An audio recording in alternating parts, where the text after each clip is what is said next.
Assalamualaikum dan salam keluarga Malaysia. Berita pagi Sarawak edisi Selasa 20 September bersama saya Fidaus Rashidris. Sarawak komited mempertahankan ekosistem di Taman Marin miliknya menerusi fasa kedua projek Tukun Tiruan yang akan dimasukkan dalam rancangan Malaysia ke-12. Premier Sarawak Datuk Petinggi Tan Sri Abang Johari Tun Openg berkata, beberapa lokasi telah dikenal pasti dalam perancangan fasa 2 ini oleh Sarawak Forestry Corporation SFC yang akan melibatkan tujuan pelancongan dan sukan memancing. Katanya projek Tukun Tiruan memberi kesan positif kepada nelayan pesisir yang sebelum ini bermusim untuk menangkap ikan selain menghidupkan semula pendaratan penyu di beberapa lokasi. Conservation yang kita nampak sudah ada tanda-tanda kejayaan ialah apabila penyu mendarat begitu banyak di kawasan-kawasan kita. Di Teluk Melanau pun dah ada penyu yang mendarat. Di Bintulu sama Lajau Pak ada penyu mendarat. Datuk Petinggi Tan Sri Abang Johari berkata demikian di JT Telaga Air selepas menyempurnakan secara simbolik penurunan Tukun Tiruan terakhir bagi fasa 1 berdekatan Pulau Satang di Kuching. Projek Tukun Tiruan fasa 1 ini mula dilaksanakan sejak tahun 2018 menerusi peruntukan berjumlah RM70 juta dan merupakan kesinambungan projek Tukun Tiruan atau Bobola Karang yang dilaksanakan secara berperingkat oleh SFC sejak tahun 1998. Sarawak masih berdepan dengan kekurangan guru untuk subjek tertentu meskipun telah mencapai 95% pengisian guru keseluruhan. Menteri Pendidikan, Inovasi dan Pembangunan Bakat Datuk Roland Sagahwi memberitahu guru agama yang mengajar mata pelajaran pendidikan Islam antara yang diperlukan pada masa ini. Ujar Datuk Roland, pihak kementerian telah menyuarakan isu tersebut dalam satu perbincangan bersama Suruhanjaya Perkhidmatan Pendidikan bulan lepas. Beliau berkata demikian selepas majlis penyerahan Kit Robert Rero Micro 2022 di Dewan Seri Samarahan Institut Pendidikan Guru IPG Kampus Tun Abdul Razak. Terdahulu dalam ucapan, Datuk Roland berkata, pendidikan menggunakan robotik diyakini mampu menarik minat murid untuk lebih cenderung ke arah pembelajaran secara kreatif dan bersedia mengharungi cabaran baru sebagai persediaan berdepan era globalisasi digital. Tambah beliau, dalam bidang pendidikan, pembelajaran program robotik di sekolah rendah membolehkan mereka memahami asas teknologi terkini di samping memberikan kelebihan kepada mereka menguasai bidang itu. Justru langkah yang diambil IPG Kampus Tun Abdul Razak dengan kerjasama Pejabat Pendidikan Daerah PPD Semerahan ini bertepatan untuk memberi pendidikan yang berkualiti.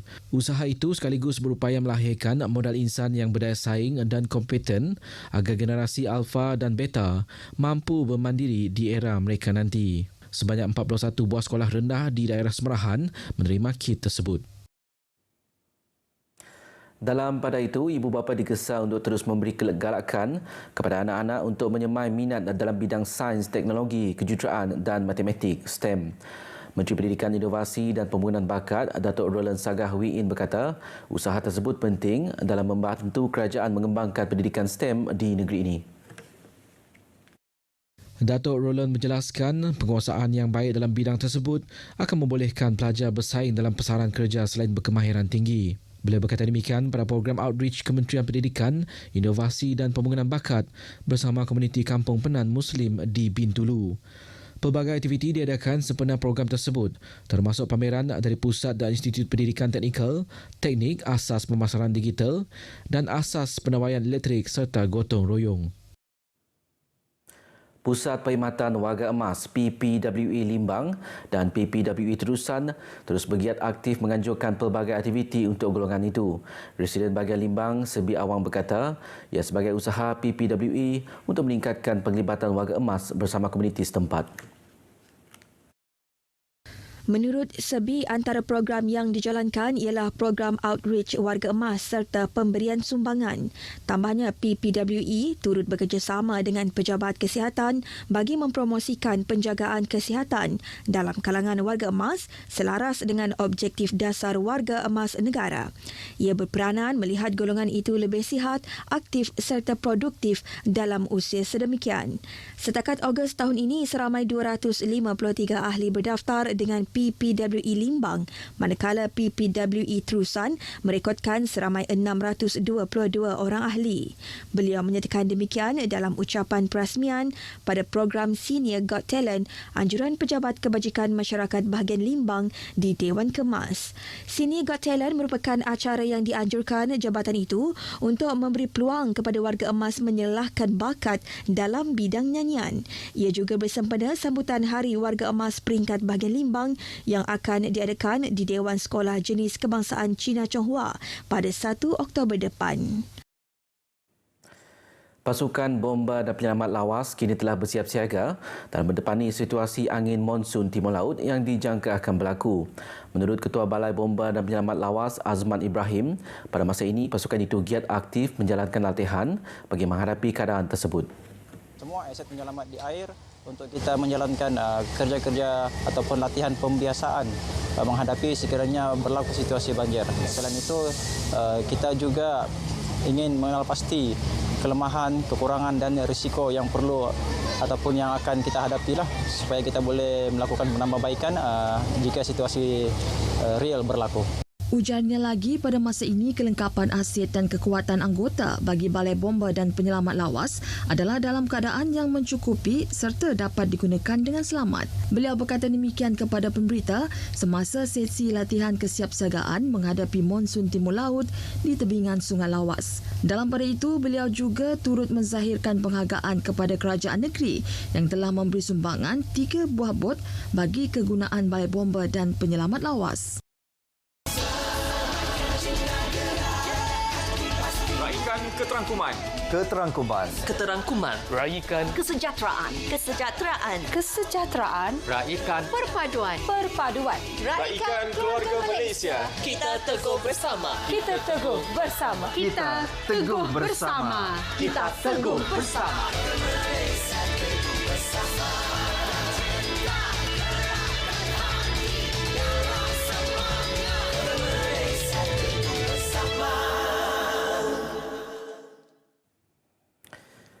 Ahli akademik digesa membincangkan solusi terbaik kepada isu berkaitan ekonomi pasca COVID-19.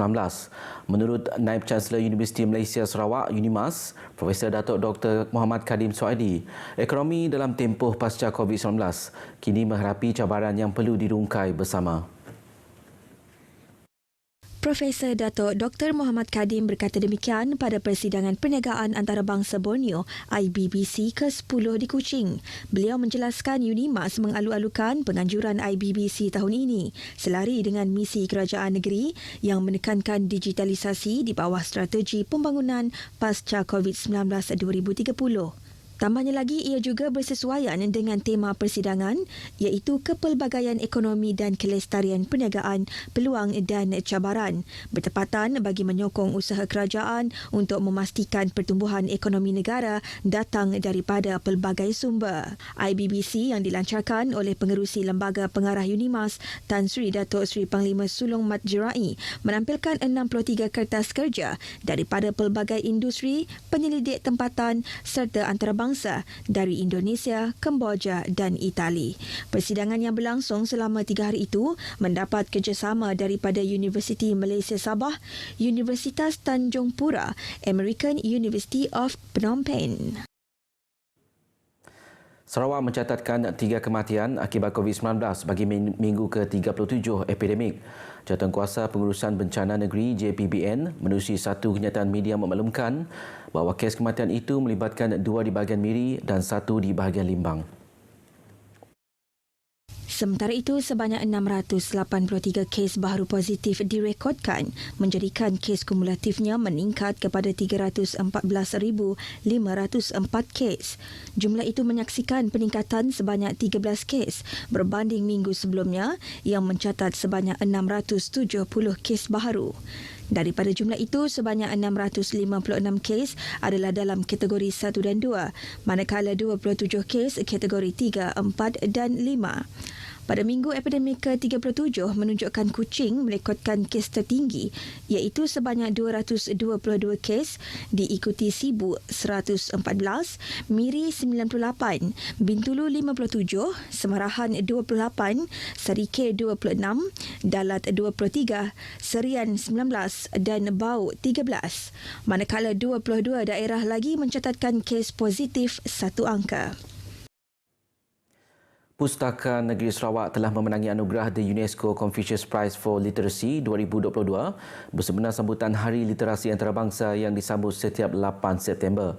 Menerusi kenyataan media pustaka memaklumkan, Malaysia antara 6 negara yang dipilih kerana melaksanakan program literasi cemerlang selain Brazil, India, South Africa dan United Arab Emirates dan United Kingdom.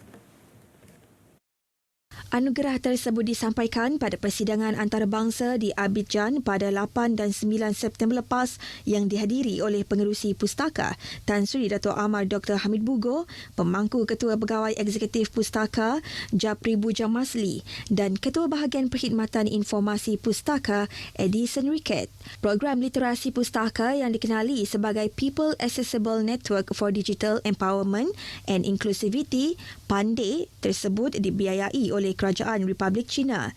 Ia bagi mengiktiraf sumbangan celik fungsi dengan memanfaat persekitaran teknologi dalam sokongan golongan dewasa di kawasan luar bandar dan belia tidak bersekolah. Program tersebut telah memanfaatkan lebih 81,000 orang sejak 2018 hingga 2022. Program Brahmi Segulai Sejalai Sibu FM yang diadakan bersempena dengan sambutan Hari Malaysia pada Jumaat lalu diharap dapat mendekatkan warga RTM dan masyarakat setempat. Ia juga platform memperkenalkan penyampai-penyampai Radio RTM Sarawak kepada pendengar. Di samping itu, ia juga sebagai wadah menyalurkan maklumat atau info terkini berkaitan agenda kerajaan di kawasan Zon Tengah Sarawak amnya. Antara pengisian program adalah persembahan hiburan pentas selain sesi kuis yang menyediakan pelbagai hadiah menarik. Siri jelajah radio di lokasi Brahmi Segulai Sejalai Sibu FM ini telah diadakan di pentas Karnival Sibu Jaya 2022. Berita Pagi Sarawak edisi Selasa 20 September berakhir di sini. Salam keluarga Malaysia. Jumpa lagi. Assalamualaikum.